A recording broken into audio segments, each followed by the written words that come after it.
여기 예수 그리스도가 십자가 처형으로 죽게 된 그 이후 흩어진 제자들 속에 실망한 두 제자, 여기 성경에 글로바라는 이름을 가지고 나와 있고, 또 다른 제자가 예루살렘에서 엠마오로 내려가.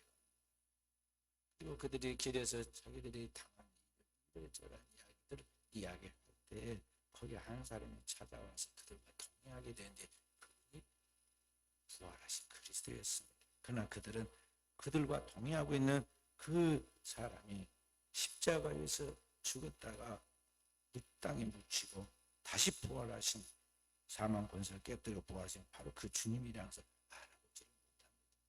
왜냐하면 육신의 몸과 부활한 신령한 몸은 질적으로 차원이 다르기 때문에 그들이 알 수가 없었던 것입니다. 그래서 그 두 사람만 열심히 이야기하고 이야기를 끼워주지 않으니까 따라가던 예수님이 물었습니다. 무슨 일이냐, 무슨 말들을 하고 있느냐고 이야기를 하니까 그들이 최근에 예루살렘에서 일어났던 일을 왜 당신은 모르냐, 다 아는데 당신만큼 그 얘기를 모른단 말이냐고 말하면서 그 이야기를 잘 다시 한번 그들이 이야기를 해줍니다. 자기들은 지금까지 나사렛에서 온 이 선지자 예수에 대하여 그는 하나님과 사랑을 위해 무한 사랑으로 우리 모든 사람들이 우리를 구원해 줄 자로 믿고 메시아로 따랐는데, 기대와는 달리 그가 예루살렘에 올라가서 대제사장들과 관리들에 의해서 사형 판결을 받고 골고다 언덕 위에서 비참하게 십자가에 처형하고 죽고 말았습니다.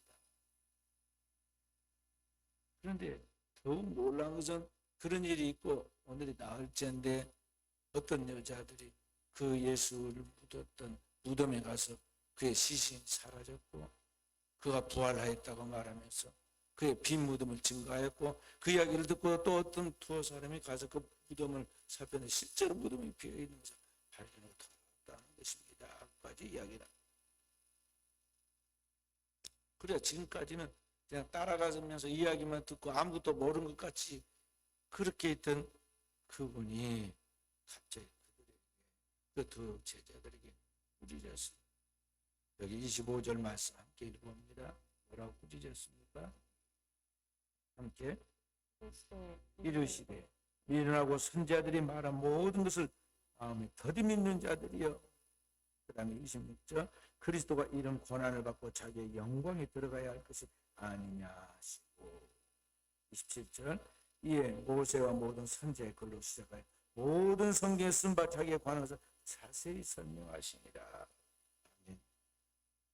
지금까지는 그냥 아무것도 모르는 것 같이 따라오던 그분이 그들에게 어찌 하나님께서 성경에 기록하고 선지자들 말한 그것을 그렇게 미련하게 더디 믿고 깨닫지 못하냐고 말하면서 그리스도, 그들이 기다리고 있는 메시아가 이런 고난을 받고 그분이 원래 가져야 할 그 본래의 영광에 들어가는 것이 그게 바른 것 아니냐 하면서 성경 구약의 모세의 율법과 선지자의 글과 성경에 기록된 모든 말씀, 그리스도에 대한 그 말씀들을 하나하나 드러내서 설명을 해주고 깨닫게 해주었다는 것입니다. 그리고 그리스도는 그렇게 고난받고 죽었다가 그의 피값으로 인류를 구원하고 부활해야 그게 마땅한 것이라고 가르쳐주죠. 그러니까 당대 유대인들은 하나님을 믿고 수십 년, 수백 년, 수천 년을 율법의 훈련을 받고 성경을 믿는 것 같았지만 성경의 내용과는 질적으로 동떨어진 이야기를 지금 알고 있었어요. 그들은 진짜 그들을 구원하기 위하여 오신 메시아는 어떻게 우리 가운데 오시고 일하시고 그리고 그 사역을 통해서 인류인 우리에게 하나님의 희망을 주는가에 대한 말씀을 정확하게 이해하지 못하고 그들이 바라는 것, 그들이 상상하는 것을 믿고 있었던 거예요. 어떤 것이냐? 그들은 당대 로마의 지배 속에서 압제당하고 있었습니다. 우리나라가 36년 동안 일본의 지배를 받고 고통받았듯이 그들은 로마의 압제 속에서 착취당하고 고통받고 있던 그러한 시대였기 때문에 그들은 그 압제로부터 구원해 줄 그러한 정치적인 메시아를 기대하고 있었고, 그러한 유대인의 왕이 와서 그들을 구원해 줄 것을 희망하고 있었습니다.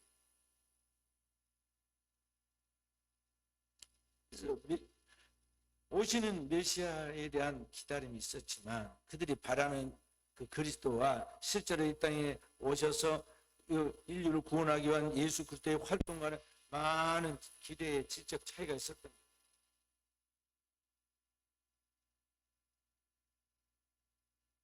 주님이 그걸 깨닫게 이렇게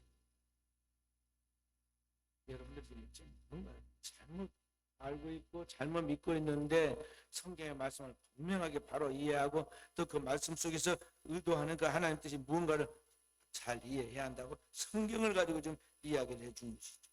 모세의 율법을 통해서 그리고 선지자의 글들을 통해서 성경에서 말씀을 그 말씀을 자세히 풀어주는 것입니다. 구약 성경 율법에 인류를 구원할 메시아에 대해 기록한 이야기 모세가 그렇게 이야기합니다. 그들을 애굽에서부터 출애굽시켜서 나와서 약속의 땅 가나안으로 들어가게 할 때에 모세가 이스라엘 백성들에게 이렇게 말합니다. 신명기 18장 15절 말씀 함께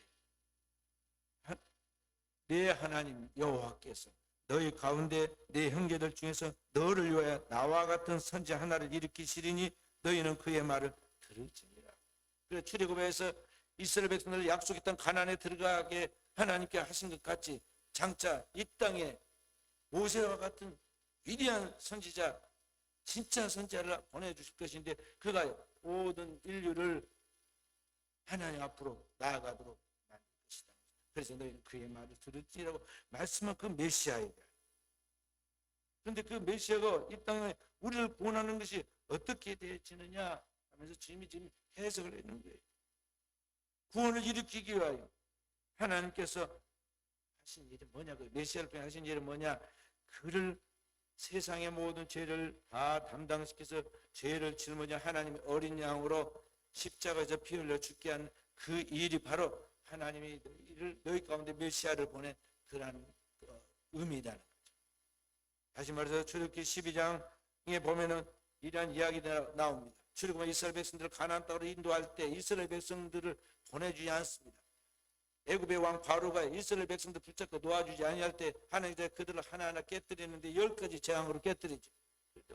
인간의 죄악된 그런 강박한 마음이 보내겠다고 그랬다가 거짓말하고 또 붙잡고 보내겠다고 또 다시 붙잡고 그렇게 하면서 10번이나 하나님을 시험하죠. 그래서 마지막에 하나님께서 이 바로를 깨뜨리는 마지막 작업이 무엇이었느냐면 바로와 함께 애굽의 모든 사람들의 장자를 첫 번째 그 생명의 근원으로 그 가정의 대를 이어갈 장자들 다 쳐서 죽게 만드는 것이었습니다.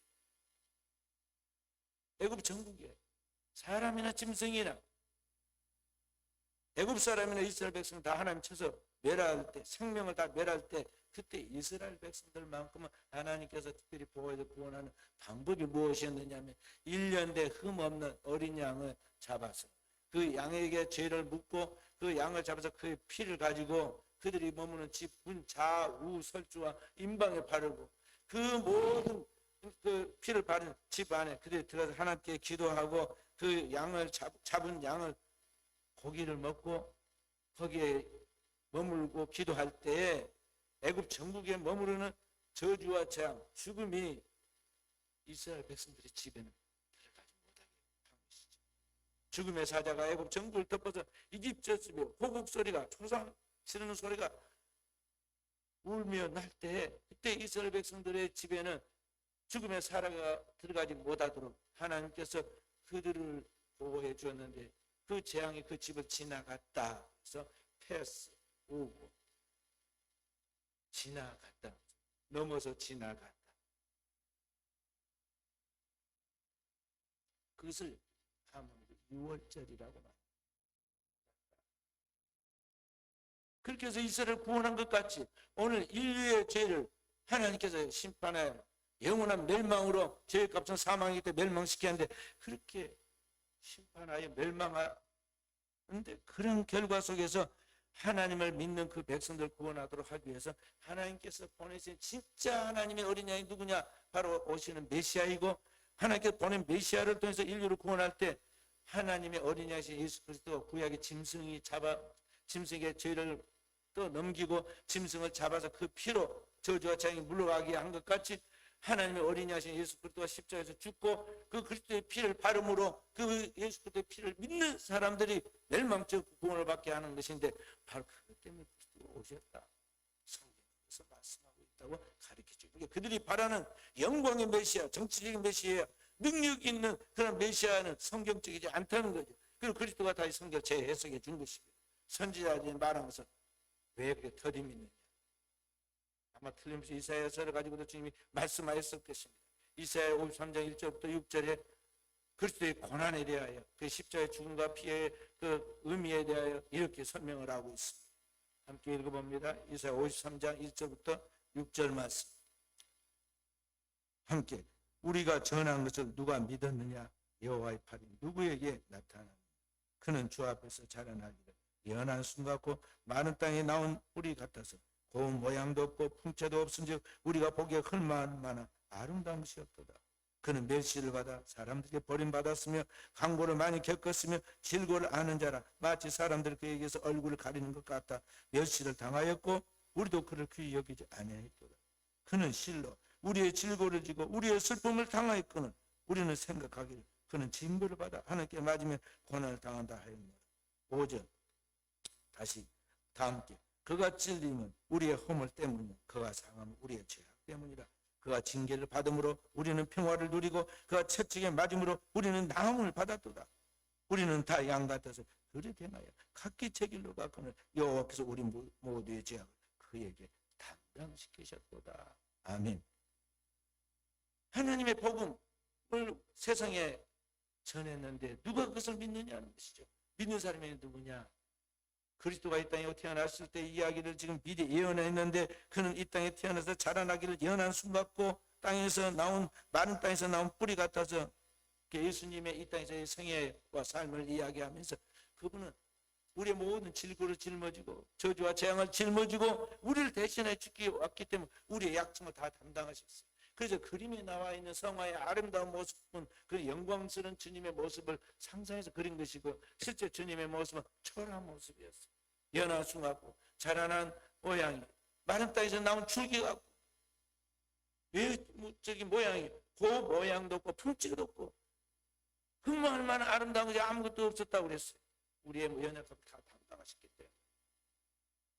그리고 그분이 이 땅에서 모든 질고를 짊어지고 슬픔을 당하고 그리고 징벌을 받고 맞고 고난당하였는데, 그 이유가 뭐냐?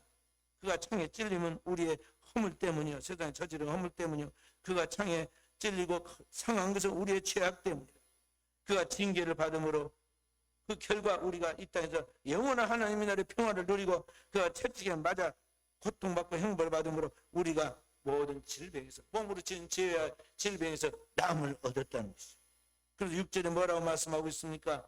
우리는 다 양 같아서 구약의 짐승 훈련된 흠없는 어린 양을 잡듯이 여러분과 저는 눈먼 짐승과 같이 판단력이 없고 본능에 따라서 한 치 앞도 모르고 이 세상 그 세상에 있는 거 육체적이고 정욕적인 것을 쫓아 살았다는 것이죠.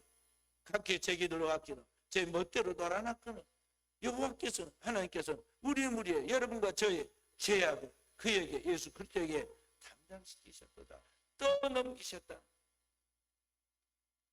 그렇게 해서 그리스도가 십자가에서 죽으셨고, 그리스도께서 십자가에서 죽으심으로 오늘 우리의 모든 죄가 영원한 속죄를 받게 된 것입니다.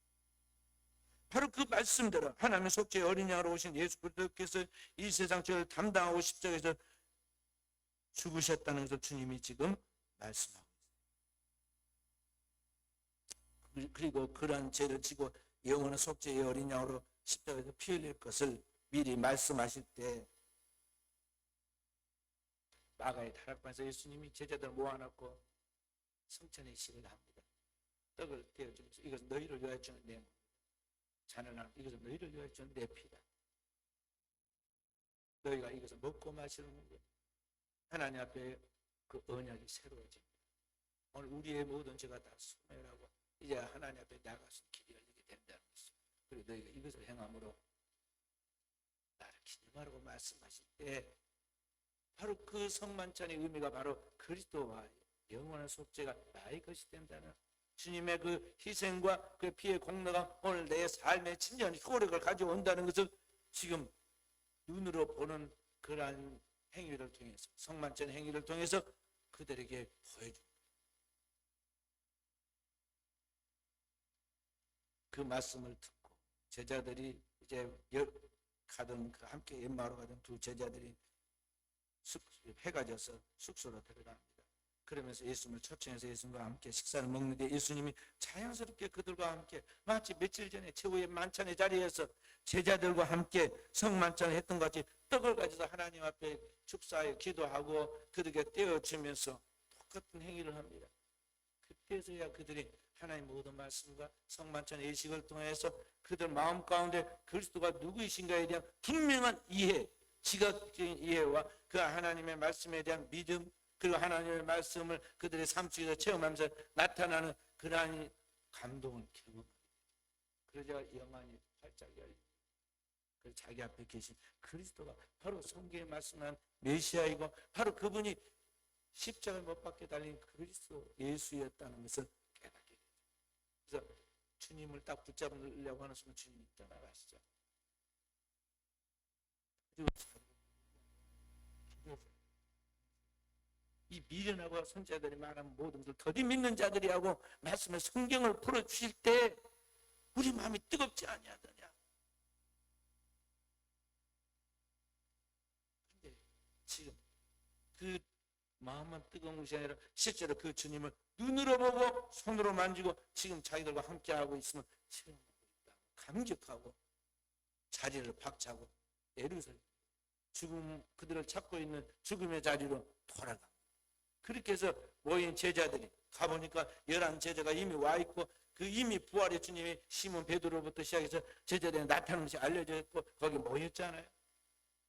그렇게 해서 모인 그들이 부활의 주님과 함께 40일 동안 하나님의 말씀을 새롭게 재해석하고 깨닫고 그 말씀을 무장하고 진실하게 부르짖고 승천하신 이후 그리스도가 승천하신 이후 두려워하지 않고 부르짖고 기도하다가 성령을 받아서 시작한 것이 새로운 인류의 기원이 되는 초대 예루살렘 교회의 시작.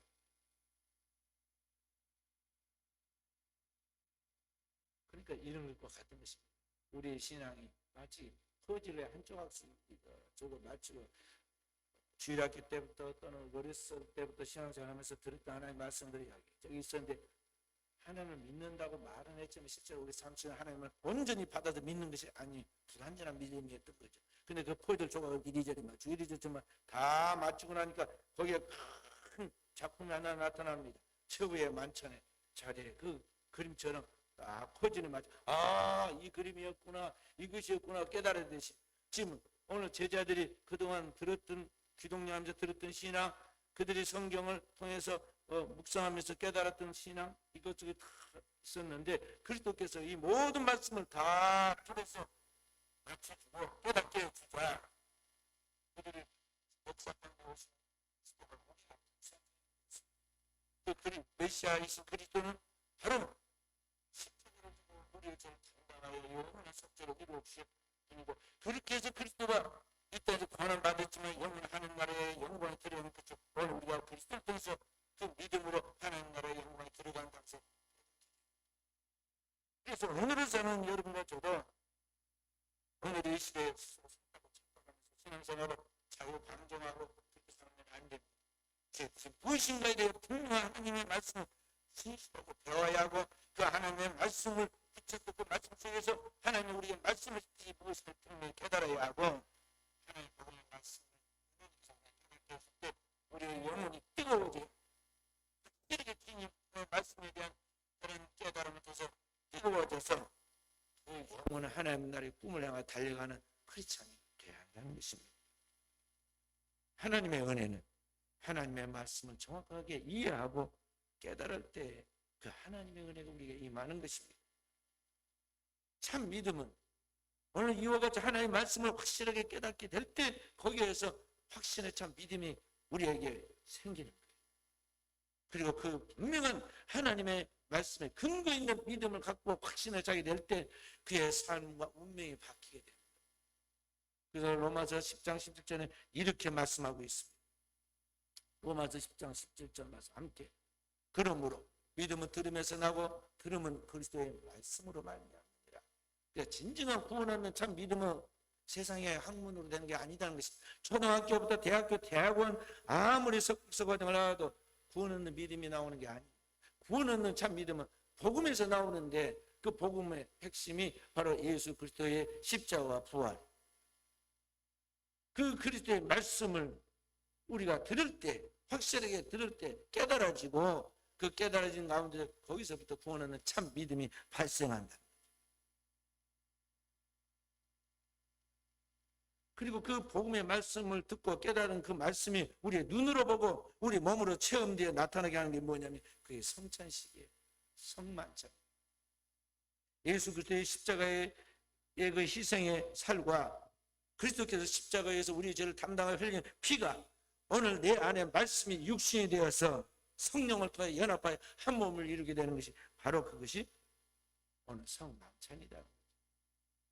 성만찬을 통해서 그리스도의 영이 우리 안에 거하신. 고린도서 3장 16절의 말씀 함께.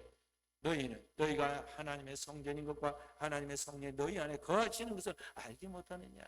실제로 하나님의 영이 그 믿는 자 안에 거하시는데 오늘 그리스도를 모시고 하나님의 성령에 거하는 그 사람은 하나님의 성전으로 거룩한 사람이라는 걸 알아야 돼요. 그래서 성도가 그냥 말만 거룩한 게 아니에요. 하나님의 성령의 그 안에 들어가셔서 그의 생각이 바꿔지고 그의 언어가 바꿔지고 가치관이 바꿔지고 그의 삶과 모든 게 바꿔집니다. 그래서 그의 몸이 옛날에 죄 짓는 도구였는데 이제는 그의 몸이 하나님의 거룩한 뜻을 따라 살아가는 거룩한 의의 도구가 되어서 살아가는 거죠. 이전에는 우상의 전각이 되어서 온갖 죄를 저지르고 다 했는데 이제는 그리스도의 성전에 대해서 우리가 하나님을 기쁘시 한 도구로 어느 곳에서 하나님께 영광 돌리는 그러한 사람이 되었다는 것이죠. 그래서 성전이라고 그런 것입니다. 마치 2000년 전에 이 땅에 성령으로 잉태되어 말씀이 육신이 되어 우리 가운데 거하신 예수 그리스도처럼 그 영원한 하나님의 말씀이 성령으로 진리의 성령 우리 가운데 오셔서 우리 안에서 재창조를 일으키십니다. 말씀이 육신이 되신 그리스도처럼 오늘 우리 안에 그 영원한 하나님의 말씀이 그의 성령을 통해서 우리 가운데서 리인카네이션 재성육신하여 우리를 작은 예수가 되게 하고 그리스도처럼 생각하고 그리스도로 말하고 그리스도로 행동하여 이 땅에 그리스도를 보여주는 그리스도의 향기가 드러나는 역사를 이루어가게 만드신다는 거죠. 할렐루야. 그렇게 해서 오늘날 이 시대 2000년 전에 저 안디옥 교회만 예수 믿는 사람들 크리스찬이라고 말한 것이 아니라 오늘 우리를 진정한 크리스찬이라고 사람들이 고백되어지도록 오늘 우리가 그렇게 영적인 변화와 성화와 성숙을 이뤄가도록 해야겠습니다.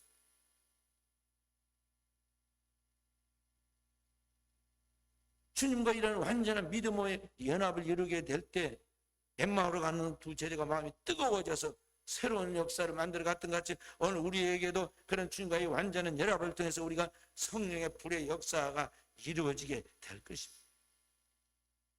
요한복음 15장 26절 말씀 함께 읽어봅니다. 내가 아버지께로부터 너희에게 보낼 보혜사 그 아버지께로부터 나오시는 진리의 성령이 오실 때 그가 나를 증언하실 것이요. 아버지께서 우리에게 보내시는 보혜사가 있는데 그 보혜사가 누구냐? 진리의 성령이다. 두 개를 연합했습니다. 하나님의 말씀 속에 성령이 들어와서 역사하십니다. 그래서 그걸 진리의 성령이라고 그랬죠. 성령이 오늘 우리 가운데 들어와서 우리를 그리스도가 누구인지를 알게 하고 그 진리 가운데 살 수 있도록 우리를 만드신다는 거죠. 그래서 사랑하는 귀한 성도 여러분, 여러분과 저는 귀로만 듣는 피상적 신앙으로 머물러서는 안 되고 정말 내 자신의 눈으로 주님을 눈으로 보듯이 하나님의 말씀에 퍼즐이 맞춰져서 전체적인 것들이 다 보여서 그 주님을 따라가는 진정한 신앙의 사람이 되도록 인격적인 주님과의 만남을 통해 거짓 없는 믿음을 가진 성도가 되도록 여러분과 제가 거듭나요. 깨어 있어야겠어요. 할렐루야. 그런데 사랑하는 성도 여러분, 문제는 뭐냐면요, 오늘 우리 안에 이런 하나님의 말씀에 대한 정확한 이해와 그 말씀으로 말미암아 불타오르는 뜨거운 가슴이 없다는 것이 오늘 현대 교회의 문제점이에요. 진정한 신앙은 오늘 예수 그리스도께서 그 제자들을 하나님의 말씀으로 재창조해 주시듯이 우리 안에 하나님의 말씀으로 확실하게 서 있어야 하는데, 그게 안 되고 있으면서 우리가 하나님을 믿는 것 같이 교회를 왔다 갔다 하면서 시간을 낭비하고 물질을 낭비하고 인생을 낭비하고 그렇게 자기가 주어진 달란트를 다 탕진해버리고 만다는 것이, 여기에 우리의 문제점이 있다는 거지. 2000년 전에 최소한 아브라함 때부터 2000년 하나님을 믿었던 이스라엘 백성들, 유대인들에게 그들은 잘 믿는다고 막 계파를 형성해서 바리새파, 사두개파, 에스네파 등등의 계파를 형성해가지고 경쟁하고, 그러한 때에 예수님께서 오셨습니다. 예수님을 증거하기 위하여 먼저 번역을 받은 세례 요한은 그들을 바라보면서 가짜라고 뭐라고 그랬어요? 독사의 자식이라고 그랬어요. 뿌리가 하나님이 아니라 저 마귀라는 거예요. 도끼가 나무 뿌리에 찍으려고 찍어서 저 뿌리까지 와 있다는 거죠. 근데 안 깨달을 것이냐? 딱 찍히는 순간 지옥에 떨어질 것인데 깨닫지 못할 것이냐? 그러면서 이야기하죠. 예수님은 또 뭐라고 말씀하십니까?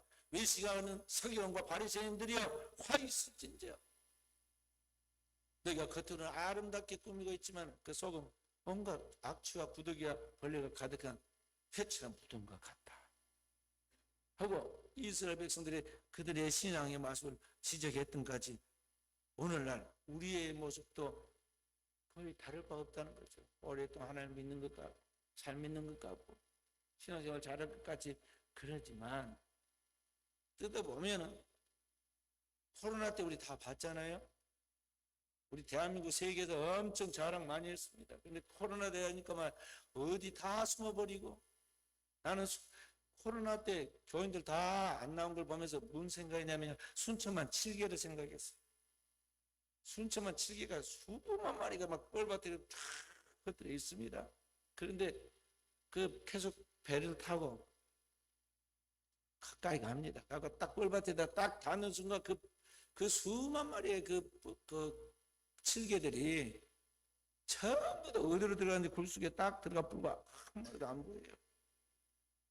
코로나 때 다 도망가 버리고 안 나와. 지금 회복이 안 돼요.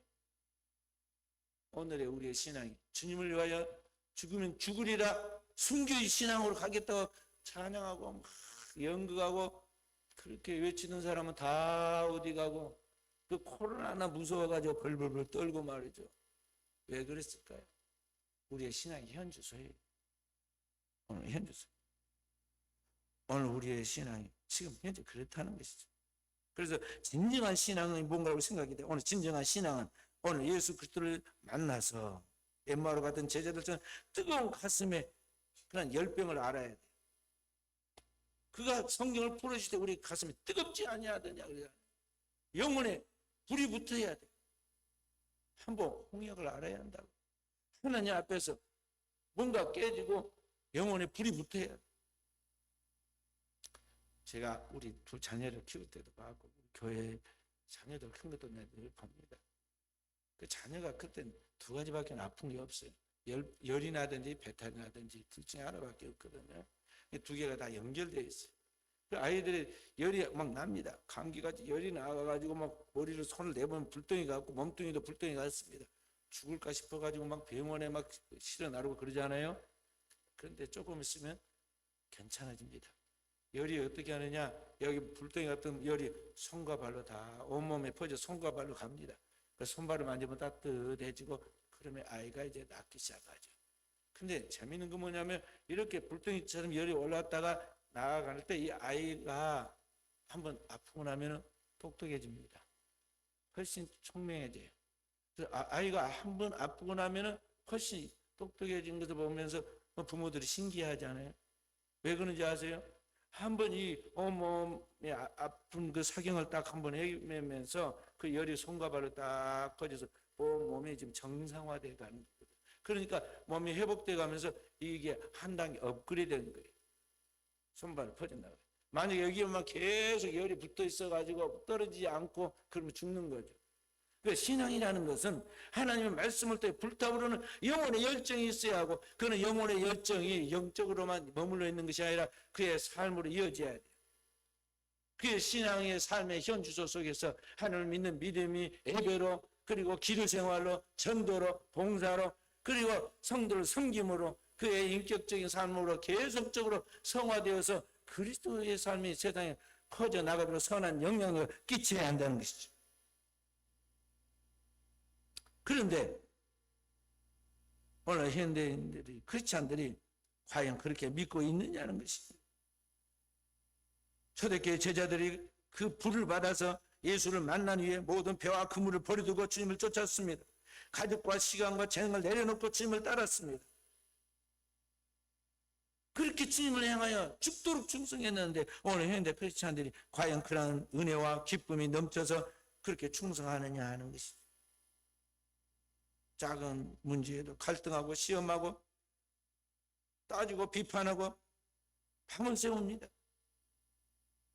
그 안에 하나님 복음으로 말미암아 뜨거운 깨달음과 하나님의 불의 역사가 그의 삶을 지배하고 있지 못하다는 거예요.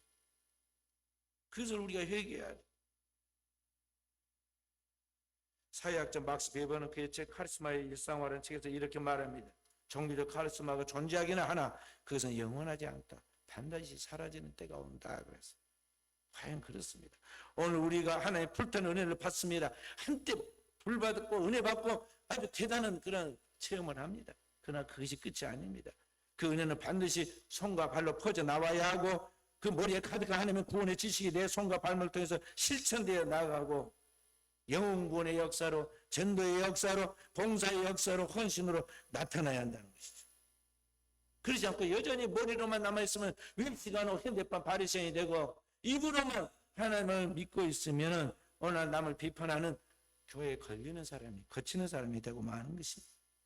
그래서 예수님은 십자가에 못 박아 죽였던 그런 사람들처럼 되고 마는 것이죠.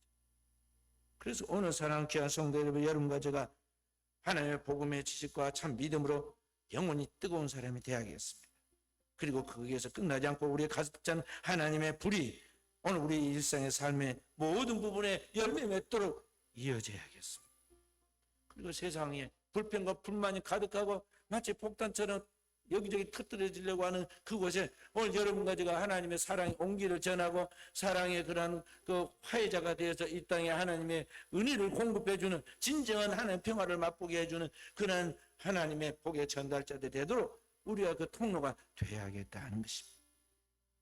오늘 저와 우리 사랑하는 성도들이 이러한 축복의 통로가 되어지기를, 깨어있는 진정한 주님의 사람들로 쓰임받기를 주님의 이름으로 축원드립니다.